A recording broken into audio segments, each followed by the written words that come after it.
Mike, how you doing tonight? I'm well, David. We are back for another episode of Your Exit Squad, and I'm excited. I'm very excited too. I'm very excited because when we decided to name the show Your Exit Squad, we were lucky enough to get the domain yourexitsquad.com. That's How right. That's lucky is right. that? It's almost as though we made sure we could do that before we named the show. We'll have to do an episode sometime on that whole naming process It, and some of the rejects. it was a good one. And by the way, for everyone, yourexitsquad.com will lead you to a place where you can sign up and subscribe to the show to see us in video. If you're listening to us in audio right now and you want to see the video, yourexitsquad.com. And this show is built around having guests who are business owners who are dealing with issues in their business and they want to try and figure out what their exit plan might be. And if you listen to our show and you think, you know what, I could be a guest on this program, I have something that I'd like to talk to people about, then the place to go is your Exit Squad guests with an S.com. And there's a brief form you can fill in there. And then we'll reach back out to you and invite you on the show if we think that you'd be a good fit. And then for those people that need a little bit of help, what do we do for them, Mike? Well, that's where our partners come in. We've got yourexitsquadpartners.com, and this is for professionals in the business services space who who are interested in being involved in our squad and helping owners who have targeted a specific need work their way through that need. And that's why I'm excited about tonight, right? Because we've got a partner and a previous guest coming back for a conversation about how that process is starting to work for them. And just for people who've never seen an update show before, and this is season 1, so it's probably pretty much everyone. What we do is we explore people's stories in their businesses. We meet partners, and then we match up our business owners with partners that we think are going to be able to help them out. And tonight we have 2 people that we've already seen on the program who've been working now together to try and help our business guest progress along his story. You want to let everyone know who we have here tonight? Yeah, absolutely. Our partner tonight is Matt Carley. He is with Main Ascent Business Brokers and Advisors. And Matt has been working with one of our guests who has remained anonymous, our guest named Dan. And so we're going to bring them in and have Dan catch us up a little bit, remind us of his story. If you're interested in hearing Dan's full story, check out the episode. In the episode notes, it'll direct you to that episode where Dan told his full story. And then this is the continuation of that. I'm really excited to see how progress is happening. Awesome. So let me bring these gentlemen in. So there's Dan and here's Matt. Good evening, guys. How are you tonight? Doing great. How are you? Hey, doing good, guys.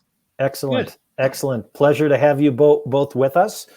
Dan, if you could give us a brief reminder of your circumstance and what brought you to your Exit Squad in the first place. Yeah, for sure. So I was just trying to retrace the events over the last couple months here. Basically, found one of your guys' videos. I thought this was cool. I wanted to kind of share the story how I got connected with you guys in the first place. So I was watching one of the videos. Actually, my cousin, who I'm working with right now as a partner,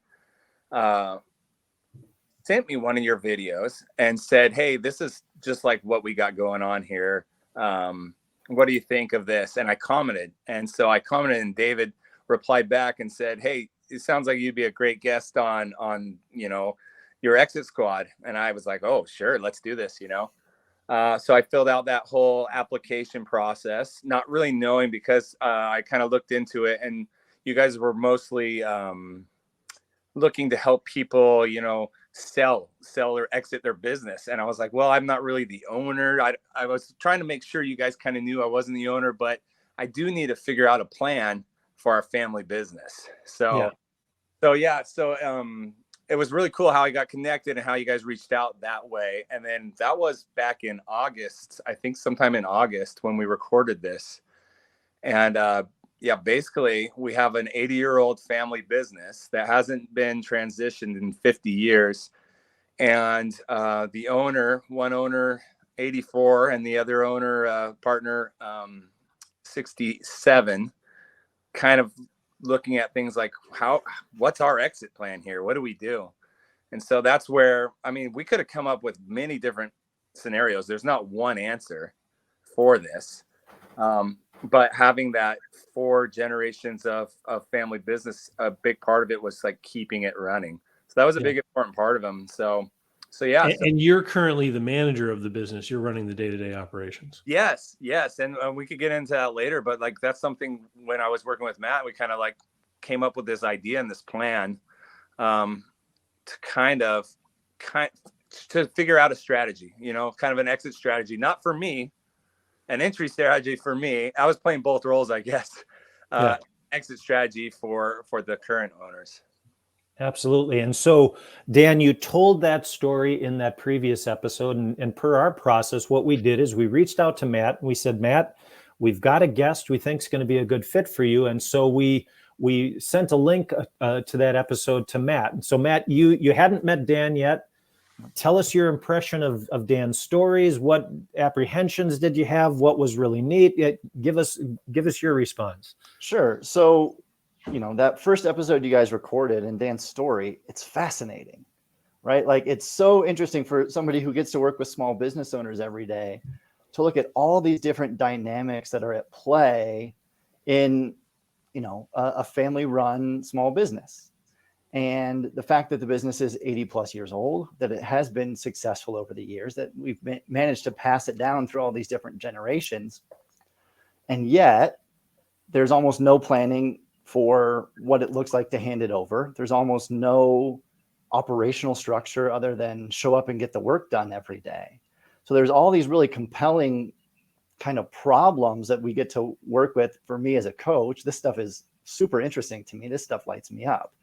And so I listened to that episode, and a lot of the solutions and stuff that you guys proposed made a ton of sense. I said, like, yes, absolutely. I want to go and have this next conversation with Dan. He and I got on the phone, and I think it was maybe scheduled for a 20 or 30-minute call. We probably talked for 45 minutes or an hour because it's so easy to just fall into this stuff and really start digging in around it. Dan's obviously super passionate about this business and making it work and seeing it run better. He's a super sharp guy who's gone and, studied business so that he could affect change within this business, and helping him navigate all these different paths and these different opportunities that he has is super interesting, right? I have some experience working with family held businesses before, and it's not always such a smooth thing. You guys know this, right? Like, seeing one generation hand over responsibility, it's not always easy. And so Dan's story and the opportunity we had, I had to jump, I jumped at the opportunity to work with him. I'm glad I have. Sure. And remind me, Matt, what was the path we had talked about at the end of that episode? David, do you recall? I mean, what was the intention for Dan in terms of the need? One of the things that we threw out was that he should create some sort of proposal to kind of put in front of them, if I recall. And so what did you think of that, Matt? And how, or did you think of something completely different that you thought was a better course of action? No, the way you guys laid it out, it made a ton of sense, right? And to a degree, even by the time Dan and I had talked, some of that stuff had already started to move forward. Like, he had already kind of, Dan, you'll have to remind me how you phrased it, but it was something like, are you opposed to doing this? Right. And you laid out some steps that you wanted to take. And so that was definitely a first step.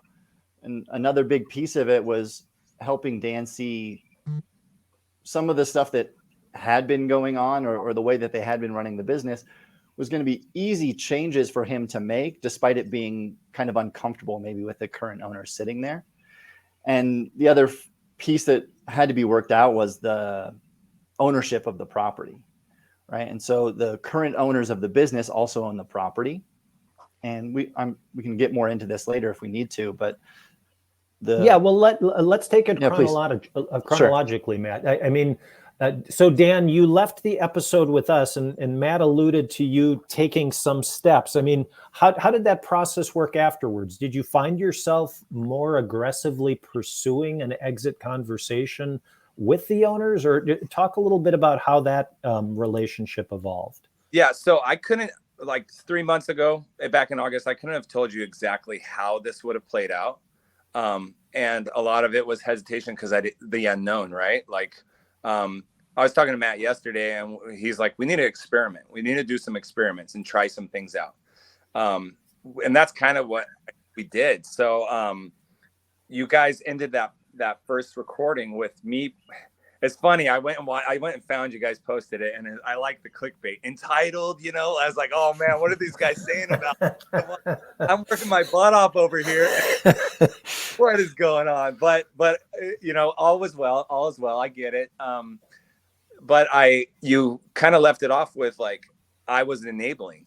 Me and my cousin were enabling them to not have to make a decision, because we were doing all the tough stuff for them and they didn't really have to do any change. And so I went back to my cousin right away and said, hey, they pretty much said we're enabling your grandpa and my dad. You know, we're letting them do this, and we're just, kind of getting, taken advantage of here. So let's like lay down something. So I came up, I don't know if it was Matt or you guys or what, but it doesn't really matter. We came up with the idea for them to take a trial retirement. If that was going to be the plan all along, why not try it now? And nothing's on paper, nothing's like transition, nothing's happened. It's just like, you know what? Like they took October. Both of them took October off, the whole month of October off. Wow. And so that was, like I told, like Matt said, would you guys be opposed to trying a retirement for a month? So Daryl is the current owner. He's the 84-year-old. His birthday was October 8th. And he was like, I want to retire October 8th. And so that was like what happened. It just happened to be his birthday. So that was the day we chose.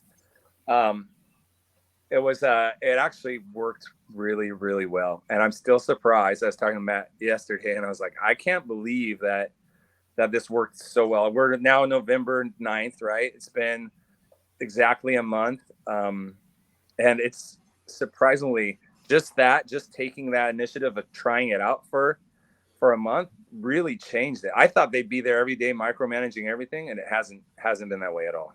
They've been gone for a month. Okay, so yeah, I mean, from the day they stop by once in a while and then kind of ask if there's anything they could do or help out with, or grab a cup of coffee and talk with. Wonderful, that's great.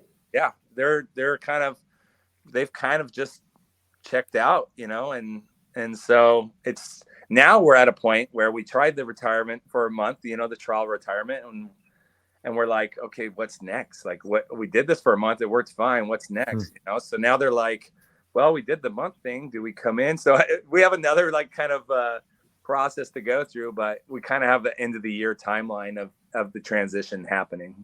Interesting. Oh, I'm fascinated. I want to dive in further on that, but hit the rewind button a minute, Dan. When your first conversation with Matt, it's a weird dynamic, right? To suddenly start talking about this stuff with someone else. Talk to me a little bit about what that felt like. What was that conversation easy? Was it awkward? What was that like for you to start opening up about that stuff?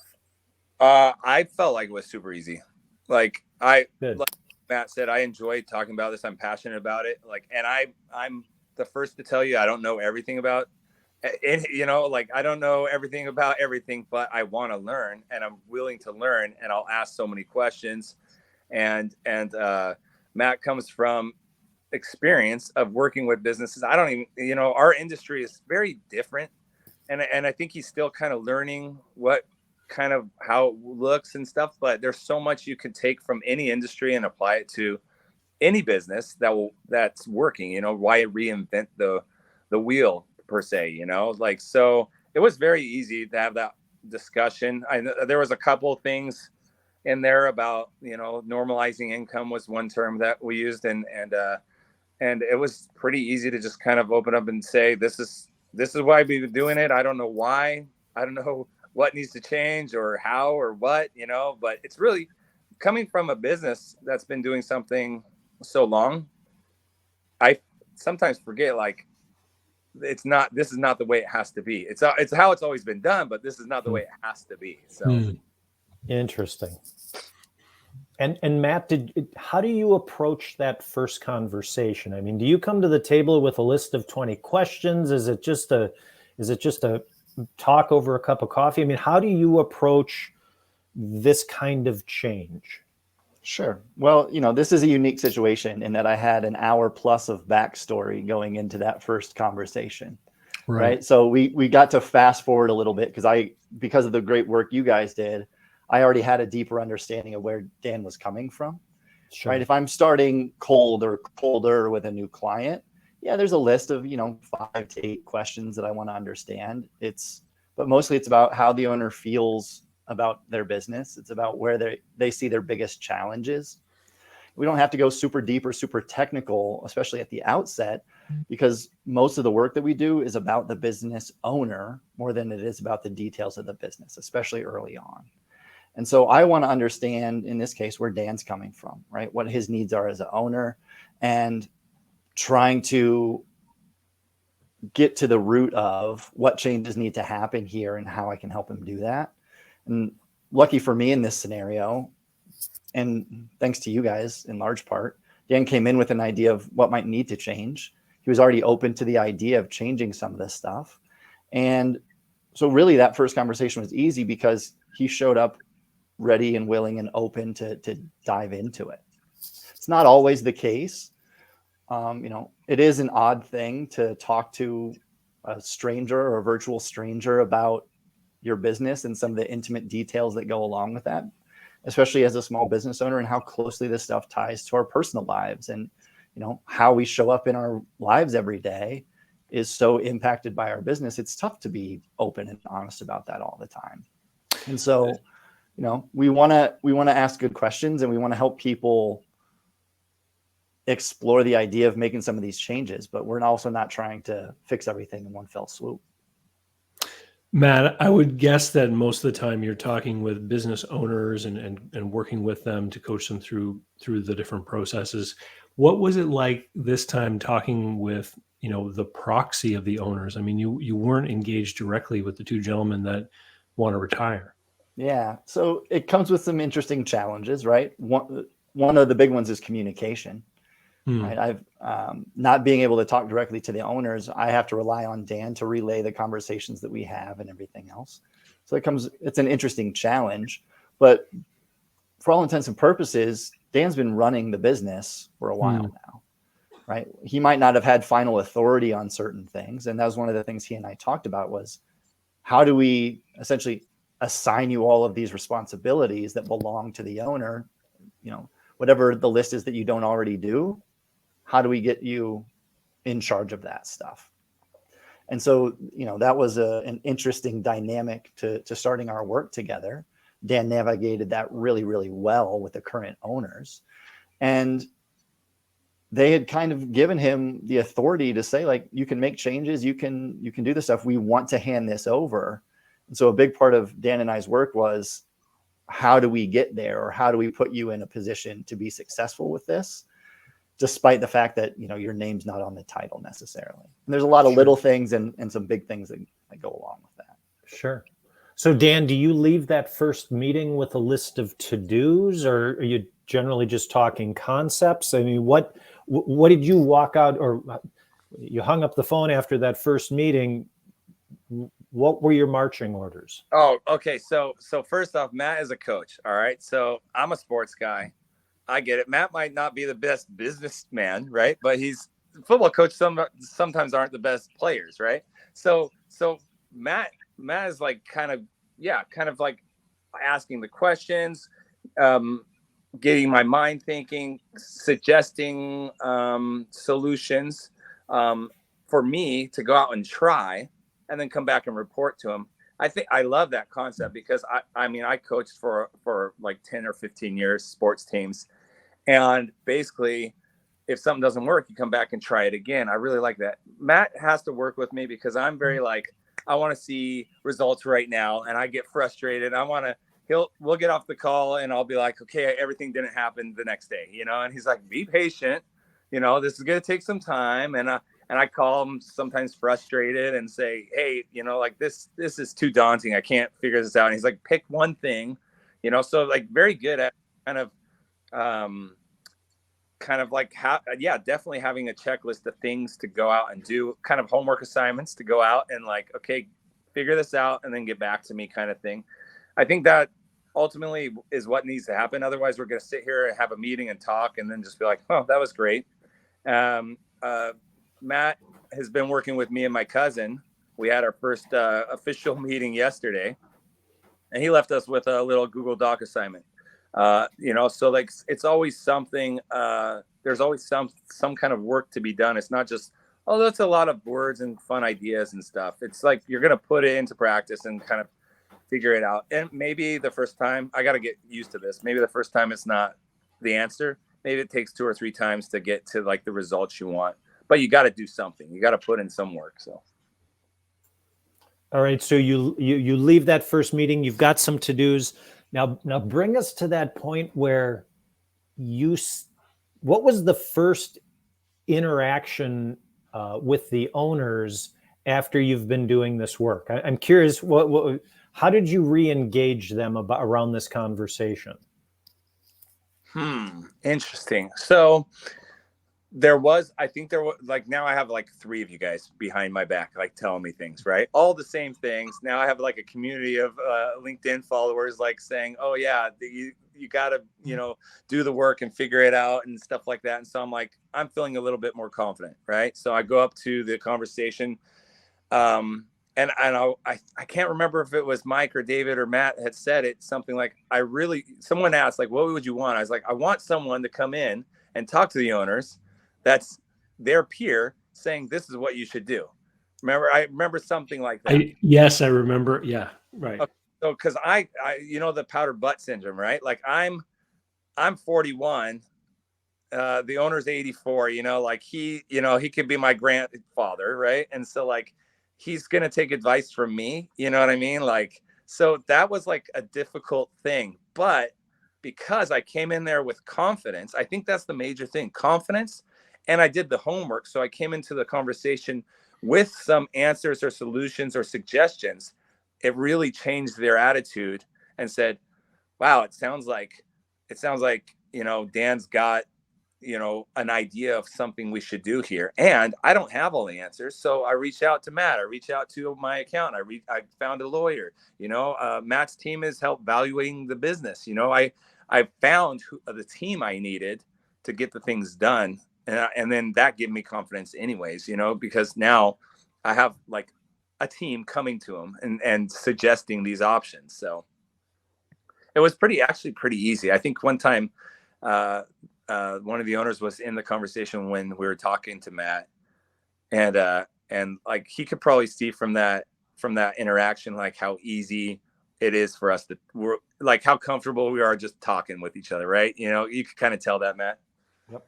Yeah. So Dan, are you saying that when we first met, you were talking about how the owners needed to change, but it sounds like you're the one going through the transformation? Yeah, I think part of it was just me like manning up and being like, look, what needs to be done, suggest it, rather than like the enabling part of it, So I think, definitely. Because now it's pretty interesting. I'll have conversations with the owners now that we have like a plan in place, right? And a timeline, which is a big thing. Timeline's huge. You can't just be like, oh, we'll do the succession plan, sometime in the future. But you put a timeline on it, you put a date on it, it's a real thing. And so now, we're moving to the end of the year kind of thing, which is a real thing. It kind of makes things, it makes it real, And so the conversations change where my dad is like, wow, I'm actually glad I'm doing this now, because his partner is saying, wow, I should have did this 20 years ago. So like that conversation never happened prior to this, never. And so interesting. So the 84-year-old's like, wow, why did I wait this long to do this? This is the best thing I could have done. And then my dad is like, wow. At first, we had a conversation. At first, he was like, I understand you guys don't want me here anymore. That was my dad's conversation. And I was like, no, that's not it. Like he was like kind of getting offended or feeling pushed out of his life, right? Of his man card, his business that he created, his baby.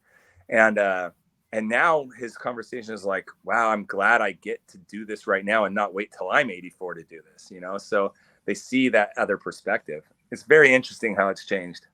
Oh, that's fascinating. How did it go from an idea and a conversation between the two of you to a plan? Matt, what did that process look like to architect? Well, sure. I mean, I don't know if I'd use the term architect because it felt really organic. It really did. Okay. It was identifying like, okay, here's some things that need to happen to get you from where you are now to where we want to be, which is you and your cousin, full owners of the business, full responsibility to run things day to day. And, the steps along the way, like Dan referenced, you have to talk to your accountant and figure out what accounts you need, signatures on, figure out where the records are kept, figure out how the records are kept, all of that sort of stuff. Right? You're going to talk to a lawyer. You're going to figure out what steps you need to take to legally transition the business from the current ownership to the new ownership. And it was, a pretty clear punch list of, where we started from to where they're trying to go. And, the conversations that needed to be had, the discussions about who's going to be responsible for things during the transition and who's going to be responsible for the things after the transition between Dan and his partner, his now partner, his cousin, who are going to be co-owning the business. That was a big part of the conversation too. What do you want to be responsible for? Who's going to take ownership of these certain tasks, and how are we going to run things after this business actually transitions? And so that end picture of we're going to be full owners of the business. We're going to pay rent to our new landlords, and we're going to divide up this responsibility in such a way that it makes sense for the two new owners. We just kind of reverse engineered all of that to say like, okay, here are the things you need to do. And to Dan's credit, he's gone out and done every bit of it, and quickly, right? He talks about being a little bit impatient. That's worked in his favor here, because as you guys know, transitioning a family business can take years and years and years, especially if the owners aren't fully ready for it. What we found is the two current owners were very receptive to it. And so it was just sort of nailing down some of these nuts and bolts things about having an attorney who knows what they're doing, making sure the accountant's up to date on everything. Those were relatively simple steps that Dan was, quick to take on. So he put himself in a good position because of that.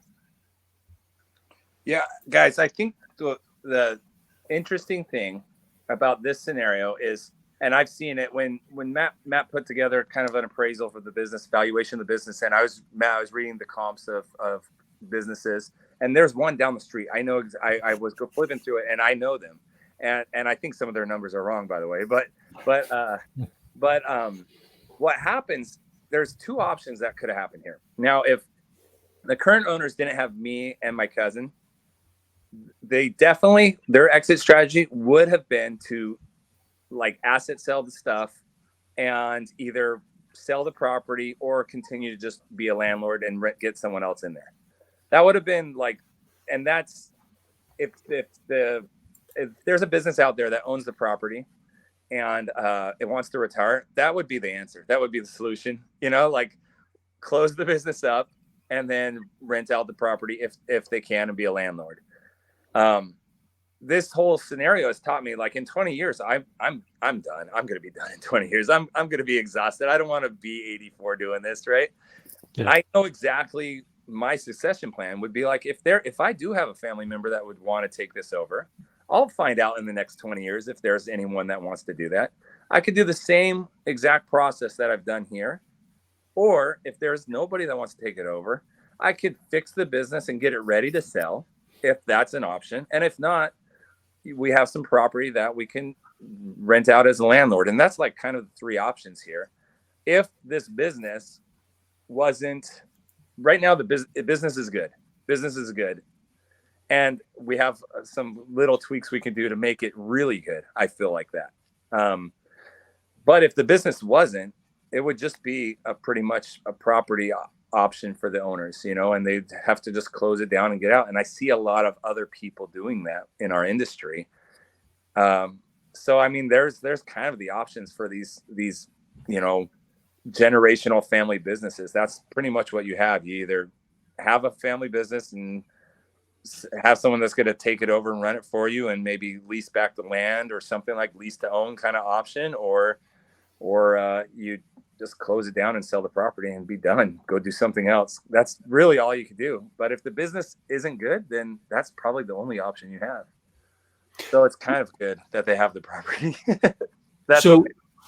So you and your cousin are taking over the business. You're going to rent from the current owners are going to become your landlords. So is part of the overall plan at some point for you and your cousin to buy the property as well? Yeah, it's going to be like a lease to own option. So okay. Yeah, so that's something we've set up, and everyone's really comfortable and happy with the details of that. So, and that's the only option. I mean, I was asking Matt, I was like, Matt, is this a good deal? And he's like, if you wanted to go get a mortgage on these properties, you would be paying a lot more than that. So this is a good deal. So, I mean, it makes sense. It makes sense, but it has to make sense. The numbers have to make sense. So that's the ultimate thing in any situation. So, Dan, you're working your way through this process. Tell me what the sticky parts have been. Tell me what the hardest topics to engage. What has it been? All smooth sailing, or have there been parts that have been more challenging for you?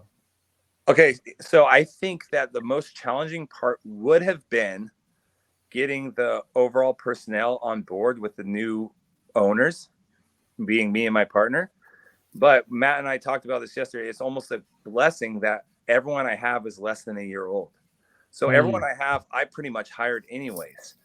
So that comes with its own dilemmas and its own, everything's a lot slower. We have to actually schedule some more time for training, but there's no drama. I can imagine, my brother's kind of going through a situation like this too. I can imagine if he transitioned to be the owner of his company, there would be a lot more drama involved with like management or foremen or managers of the warehouse or something dealing with this new way to do things. But we're not really having that problem because everybody's so new. So, I mean, you don't have to figure out how to suddenly manage the guy that trained you in when you were 17. Yeah, no, everyone just retired. That, everyone's been working there 40, 45 years. Like we have the last one. There's one guy that's been there for like 30 years left. And he's probably going to just work one more year. And we just let him do whatever he's going to do. There's no change in him. So we just let him do whatever.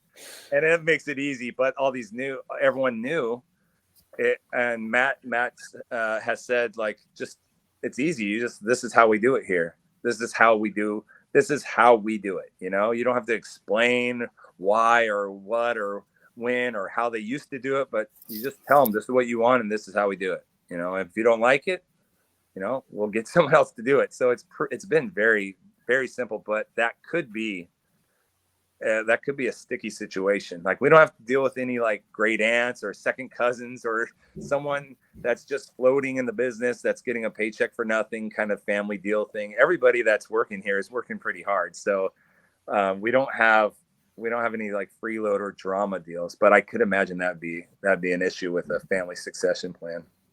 Sure. Okay, so bring us back to what you were talking about earlier. You reinitiate this conversation with the owners. And then at some point, you just blurt out, why don't you take the month of October off to semi-retire? Or how did that idea take shape? So I learned this trick, and I think I told you a while ago, like to kind of get them to say no as a yes. So I just proposed the question as, would you be opposed to taking the month of October off? and they would say no. Brilliant. No. I love it. It's so good. It's a Wait, Jedi yes, mind wait a trick. minute. It's So- a Jedi mind trick. They would say no, because no is easy to say. They would say no, I'm not opposed to it. All right, then let's try it. Like, kind of like, wait a second, what just happened? But so that it was a little awkward, and I had like my dad telling me, I understand you guys don't want me here anymore, like kind of like some weird stuff. And we've been pretty good about leaving work at work and home, family relation at, for the family. My wife is really good at reminding me, hey, we're going out to dinner with your parents. We're getting out of the car in the parking lot. Do not say anything about work today. All right. Okay. So she's good at helping me with that, but that's an important part of it, is to separate those two hats, wear those two hats. Yeah. And it's hard to do, especially with it consuming, like hours and hours and hours of your day. How do you shut that off? But yeah, it was basically posing that suggestion. What do you guys think about, taking the month of October off? And, they weren't opposed to it. So I guess that's a yes. And it actually worked out really well. And I was telling Matt, I'm surprised it's going this well. I don't know. There was really no magic pill or anything. We just suggested it. And I guess maybe they were just waiting for that suggestion. And I imagine they're like, why didn't we try this earlier? There's no reason my dad's partner couldn't have done this 20 years ago. There's no reason at all. Well, Dan, let's not skip over that question, because I think it's an important one. Why didn't this happen earlier? Well, for one thing, when you're running a business and that's your life and you have nothing else going on, that's where you want to do. Matt's discussed this multiple times. Like, owning a business gives you freedom to do what you want to do. And that's what they wanted to do. They wanted to be there every day. Regardless, they wanted to be busy. They wanted to be doing the jobs that, they should be paying someone $16 an hour to do. They chose to do that. And because they own the business, they could. And so that's where they spent their time. They didn't. Do you think, Dan, if you had done what you did over the last couple of months 2 years ago, would you have gotten the same result? No, I believe that there's a time and a place and a reason for everything. I think that everything leading up to this probably played a role in it a little bit. Matt, said I went back and I studied business. I wanted to be the most qualified. I wanted to put in the effort and show I was doing all this stuff. And it built some confidence in myself to be able to do this, rather than just being an entitled, whatever on your clickbait title of your video. But I think it proved that I was serious about it, so I think it probably wouldn't have had the same effect. So I don't know. I really can't tell you. But I do know, like, because of what's happened over the last 3 months, that now was the right time. So. And so we're heading towards this first of the year closing changeover. You said you're targeting New Year's. And so, Matt, from your point of view, I mean, you've worked with Dan on this deal and how to kind of get this thing initiated and going. Can you see that there's now a lot more work or potential or other things that need to be done in this business to really help it turn into version 2.0? Yeah, there's a ton of great opportunities in this business, right? Because the past owners have been so focused on being in the business every day. They're so head down. They're just focused on, whatever task is in front of them at any given moment. I think there's opportunities to step back and to put that owner's hat on and say, like, let's take a look at our strategy. Let's take a look at our pricing. Let's take a look at our operations and our training and all of these things that free the owners up from having to do a lot of work day to day and give them the opportunity to just do the work that they want to do. There's a conversation that I was having with Dan and his partner yesterday was like, what do you actually want to do? What's the work that you enjoy doing in the business? And let's make sure you've got all the time and space you need to do that. while still wearing the owner's hat and making sure that things run really well. And a couple of things that we touched on there, right? Pricing, watching the numbers, getting your reporting down, training the guys so that they're not as dependent on, the owners there to lead and tell them everything to do day to day. Those are all opportunities to build systems and help the business evolve and help it grow over time. And, Mike, you asked the question, like, what was one of the tougher things? I think for Dan, getting his cousin to buy into a new way of working and not just continuing on the way that the current owners have always done it was actually a hurdle that Dan kind of downplayed, but an important one. His cousin was on board with the idea of let's take it over, let's run it, let's see what it can become. But taking maybe a slightly more structured approach or getting outside help from somebody who doesn't intimately know their business was a hurdle that they had to clear. Feels like he's on board now. So the two of them working together to implement some of these changes and systematize their operations a little bit more, keep a closer eye on some of the things that are going in and out of the business is going to pay huge dividends, right? It's only going to help them grow, increase the value of the business, increase the profitability of the business. Like there's all sorts of ways that they're going to benefit from taking these next steps.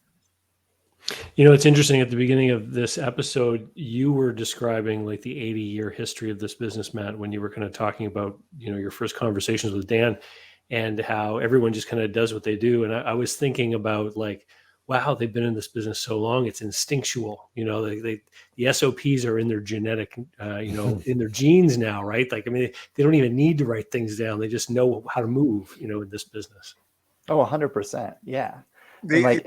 We were talking about just yesterday. We were talking, and I was like, I didn't know why my dad and his partner didn't do this. I don't know why they didn't do. I forget what we were exactly talking about, but I don't know why they didn't do this. And then I was like, you know what? Maybe they've been doing it so long, like they didn't even have to think about it. Their gut just told them that's what they had to do. Like honestly, like there's a lot of things that like, they've been doing it a really long time, so they didn't really have to think about stuff. Like. It's very interesting. I think that's a true comment, Absolutely. Interesting. Dan, talk more about the reaction of the owners to being out from under. What's it been like when they've come back to talk? I mean, that whole topic of exit is a freaky one for owners because it's like, this has been my life for 80 years. And now talk a little bit about what you've observed as they've interacted with the business after they got out from under the all day, every day.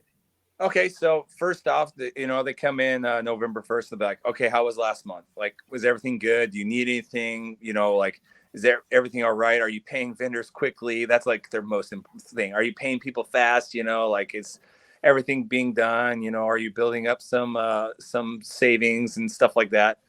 But the number one thing that has been super helpful during all this is when they come in to work or they talk to a supplier or vendor or a customer, because they're still transitioning some personal calls over to us, like, hey, stop calling me, call the office, things like that has just happened organically over time. Every time the customer or vendor always are like, oh, it's about time. Good for you. Like, this is great. How is that going? Like it's always been, everyone's like, like finally you're getting this opportunity kind of thing. And so like, I think they don't really see it that way, but the more people tell them how great it is and how lucky they are and how that's awesome that the next generation's taking it over, the more it validates like, hey, I am doing the right thing here, So that's been really good. Another thing is like 2 or 3 other customers have retired also within the last like 6 months. So they're dealing with the same exact thing. So their peer is like also retiring, going through something.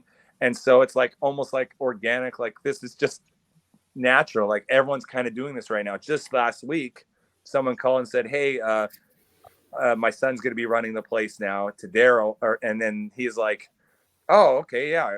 Like our grandson, my grandson and Dan are going to be running it, So it was like very, it's like they had something in common to share. So that's been really helpful because they're like, oh yeah, this is just how it was supposed to kind of go. And that's just stuff that happened by chance, it's not something you can plan or help, but it's been good. So Interesting. Dan, any comment from your mom about the impact on your dad?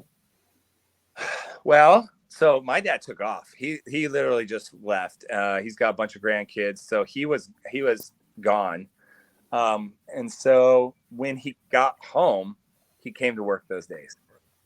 So since he was gone, But when he was home, he was coming. He didn't come today, but he's coming tomorrow. And I said, "There's not really anything going on tomorrow." He's like, "Well, I got some errands I need to run and things like that." So we just let him do the thing. We're definitely not trying to push or anything. Sure. But as far as my mom, let's see. That's always been interesting because you wonder how that's gonna, with the more time with their but they actually, so here's one thing. My dad got a vacation home on a lake 3 months ago.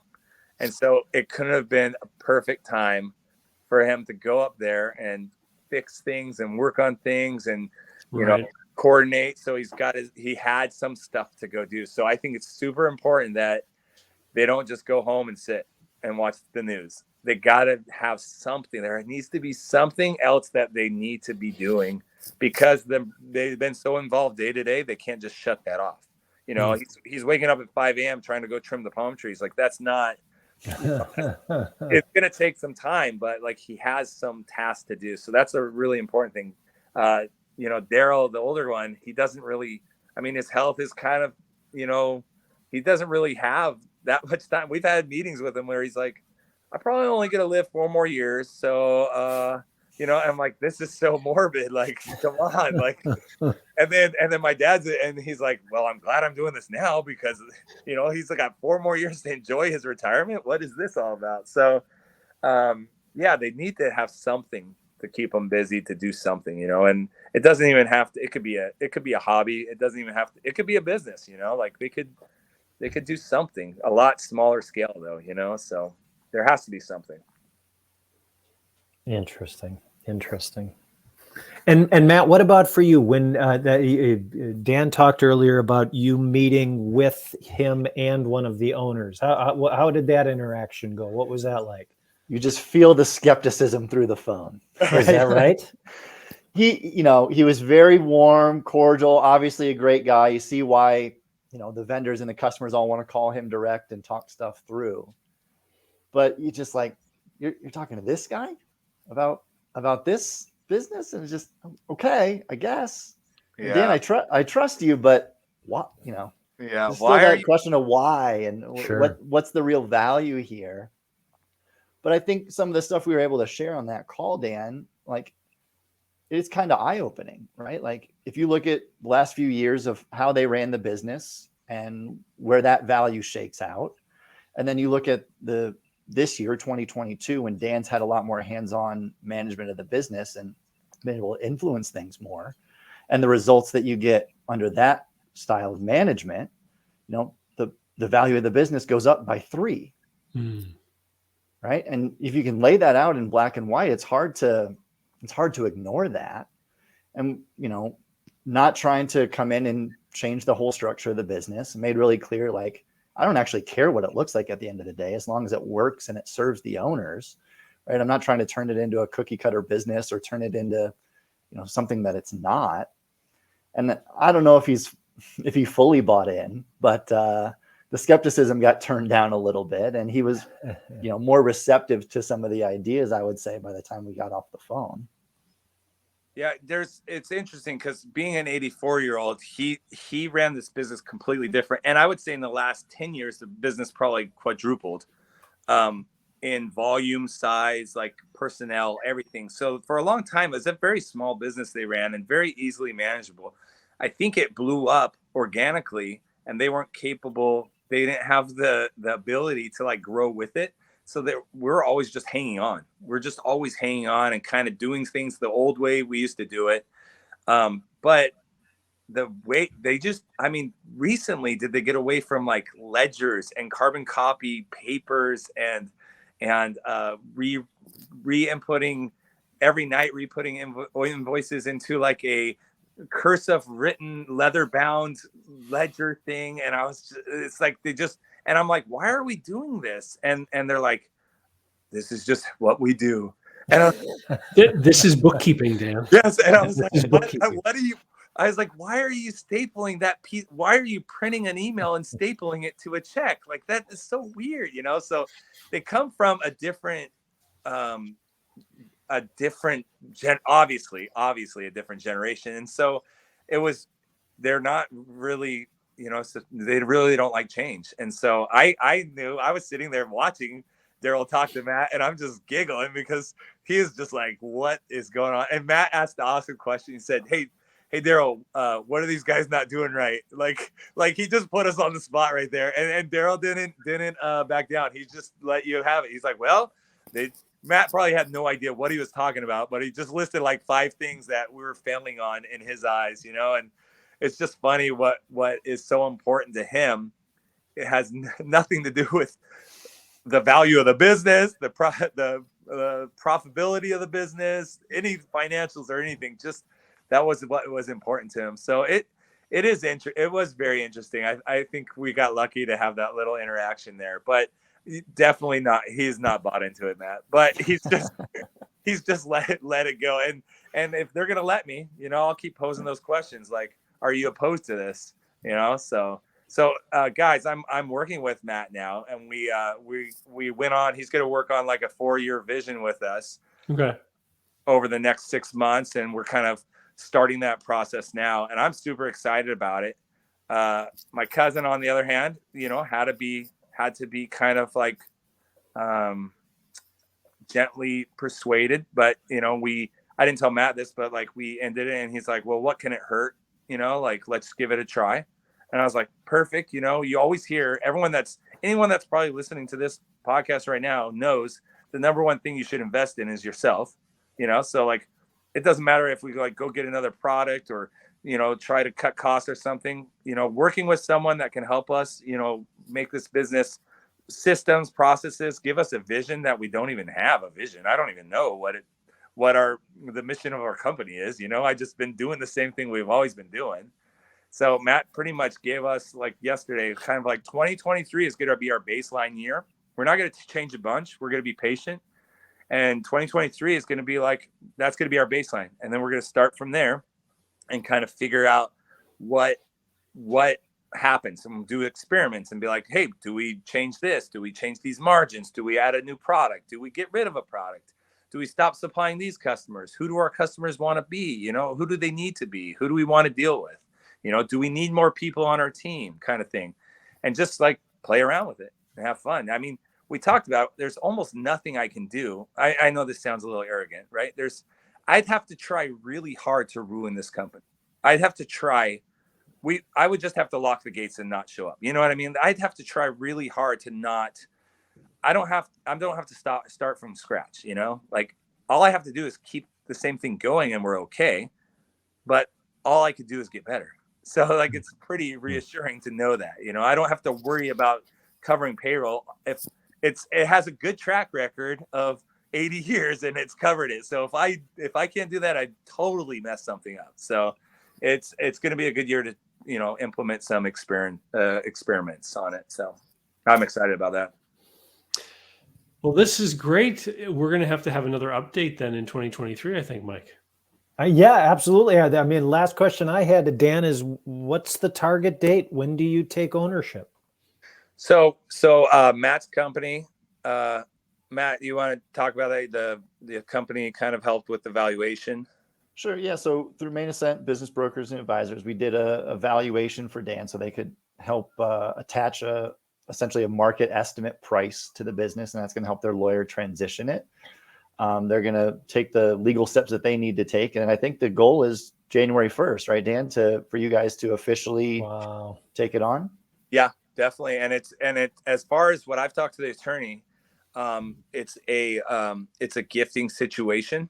The shares will be gifted, so they need a market value assessment for the IRS to kind of document what amount has been gifted. And so they're going to talk with the accountants and make sure everything, tax wise makes sense. And, maybe it's the end of this year, maybe it's the beginning of next year, whatever makes sense tax wise. And then it seems like it's a very simple transition on that end of it.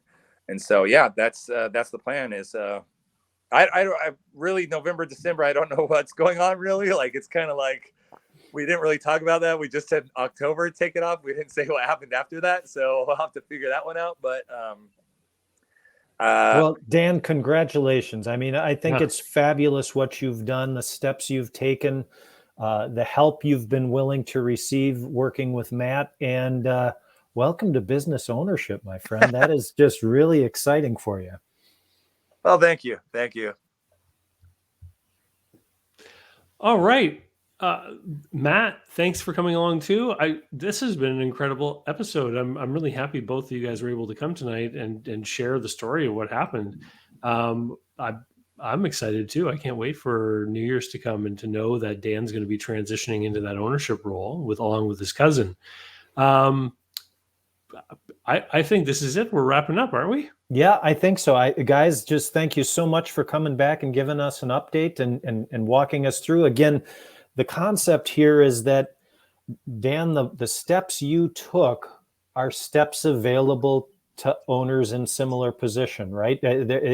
This is what that process is. And again, often it's the owner's perspective that we have here, but they can hold up a mirror to what happened here and take similar steps. So thank you so much for being willing to share your story again. Yeah, thanks for having us. That's awesome. Yep. We'll see you next time. Thanks, guys. All right.